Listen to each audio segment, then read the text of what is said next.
Willowbrook के छोटे अलग थलग शहर के बाहरी इलाके में एक सड़क थी जिसके बारे में धीमे स्वर में फुसफुसाहट हो रही थी। एक ऐसी सड़क जिस पर सूरज के क्षितिज के नीचे डूबने के बाद चलने की कोई हिम्मत नहीं करता था।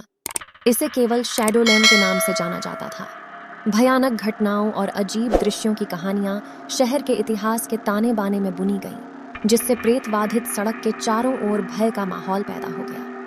जैसे ही शहर की घड़ी ने आधी रात को बजाया, जिज्ञासु आत्माओं एमिली और जैक के नेतृत्व में साहसी किशोरों का एक समूह शैडोलैंड के किनारे पर इकट्ठा हुआ। फ्लैशलाइट और बहादुरी से लैस होकर उन्होंने सड़क पर छिपे रहस्यों को जानने की कोशिश में अंधेरे में जाने का फैसला किया। उनकी हंसी घबराहट भरी थी, उनके कदम झिझक रहे थे, लेकिन अज्ञात के रोमांच ने उन्हें आगे बढ़ा दिया। पहले कुछ मिनट घटनापूर्ण नहीं थे, केवल पत्तों की दूर तक सरसराहट और उनकी अपनी चिंताजनक फुसफुसाहट की आवाजें थीं। अचानक एमिली की टॉर्च टिमटिमा गई और मर गई, जिससे वे दमघोंटू अंधेरे में गिर गए। जैक की टॉर्च भी मंद होने लगी, जिससे उनके पास केवल एक फीकी भयानक चमक रह गई। जैसे ही अनदेखी फुसफुसाहटें उनके कानों से टकराईं, उनकी त्वचा पर रोंगटे खड़े हो गए, उनके दिलों में दहशत फैल गई। अपनी सहज प्रवृत्ति को नजरअंदाज करते हुए वे आगे बढ़ते रहे।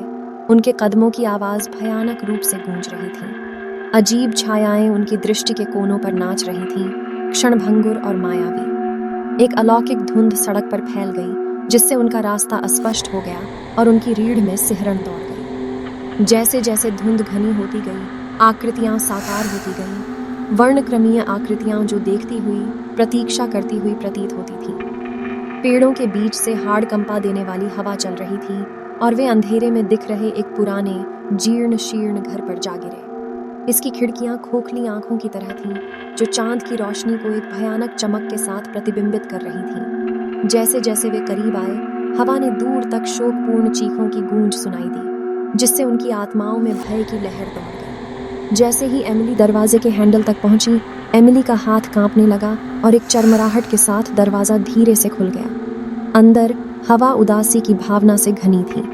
टिमटिमाती मोमबत्ती की रोशनी ने कमरे को रोशन कर दिया, जिससे दीवारों पर नाचती हुई छाया पड़ गई। एक घिसी पिटी पत्रिका धूल भरी मेज पर पड़ी थी, जिसके पन्ने बहुत पहले की प्रविष्टियों से भरे हुए थे। एमिली की आवाज कांप रही थी जब वह शब्दों को जोर से पढ़ रही थी। दिल के दर्द, विश्वासघात और बेचैन आत्माओं की कहानियां सुना रही थी, जो सड़क और घर में घूम रही थी।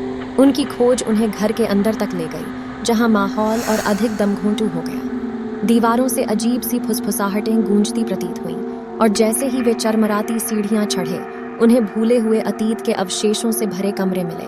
फटी हुई तस्वीरें, टूटी हुई विरासतें और खोई हुई आत्माओं का दुख। अटारी में उनकी नजर मकड़ी के जालों से ढके एक संदूक पर पड़ी और उसे खोलने पर उन्हें पत्रों का एक संग्रह मिला।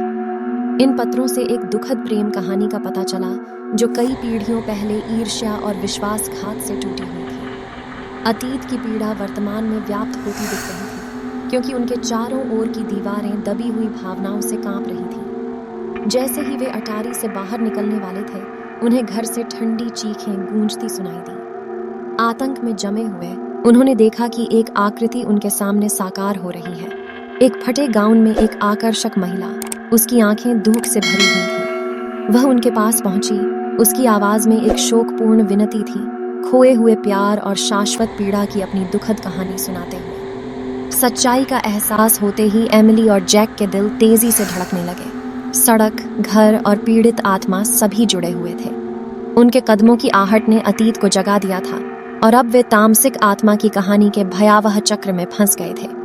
उनके चारों ओर की दुनिया बदल गई। अतीत और वर्तमान का एक विकृत मिश्रण बन गया, और उन्होंने खुद को उसी घर में सामने आई दुखद घटनाओं को फिर से महसूस करते हुए पाया। हताशा ने आत्मा की पकड़ से मुक्त होने के उनके दृढ़ संकल्प को बढ़ावा दिया। हाथ में पत्रिका लेकर वे अतीत के कदमों को पीछे ले गए, उस दिल के दर्द को ठीक करने की कोशिश कर रहे थे जिसने बेचैन आत्मा को बांध दिया था। प्यार और दृढ़ संकल्प से प्रेरित होकर वे उस विश्वासघात और ईर्ष्या के पीछे की सच्चाई को उजागर करने में कामयाब रहे, जिसने जिंदगियों को तोड़ दिया था।